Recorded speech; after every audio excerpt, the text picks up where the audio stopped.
প্রশ্ন হলো, বান্দার অন্তর যে খারাপ চিন্তা আসে সে সম্পর্কে কিরামান কাতিবিন কি জানেন কিনা?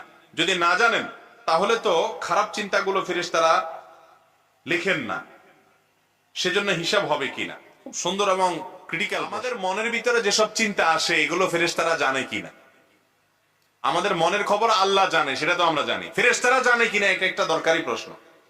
যদি বলেন যে জানে না, তাহলে হাদিসে আসছে মান হাম্মা বিহাসানাতিন, যে ব্যক্তি মনে মনে কোনো ভালো কাজ করার প্রতিজ্ঞা করলো, ফালাম ইয়ামালহা, কিন্তু কাজটা সে করার সুযোগ পায় নাই, কিন্তু নিয়ত ছিল তার পাক্কা যে সে করবে, কিন্তু করতে পারলো না। হজ করবে, টাকা টুকা সব জমা দিছে, করোনা এসে গেছে, আর যাইতে পারলো না বেচারা, কিন্তু তার প্রতিজ্ঞা ছিল ঠিক, নিয়ত ছিল খাঁটি, টাকাও দিছে, কিন্তু পারলো না। তো নবীজি বলেছেন ওই যে নিয়তটা খাঁটি ছিল, ভেজাল ছিল না, কিন্তু কোনো কারণে হয় নাই, তো আল্লাহ তাআলা তার কারণে তাকে সওয়াব দিবেন। এখন এই সওয়াবটা লিখবে কে? ফেরেশতা।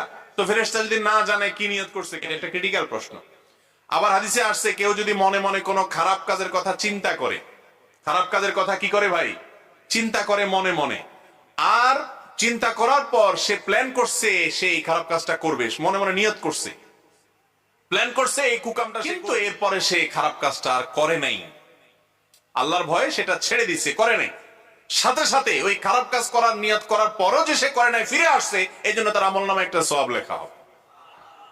এখন ফেরেশতা মনের কথা যদি না জানে লিখবে কেমনে এগুলো?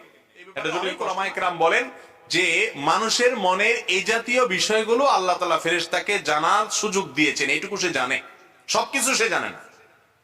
আবার অনেক উলামায়ে কেরাম বলেছেন বান্দা কি নিয়ত করেছে না করেছে আল্লাহ তাআলা সেটা রিপোর্ট ফেরেশতাকে জানিয়ে দেন, অটোমেটিক সিস্টেমে ফেরেশতার কাছে সেই তথ্য চলে যায়, তারা সেটা লিপিবদ্ধ করে কিরামান কাতিবিন।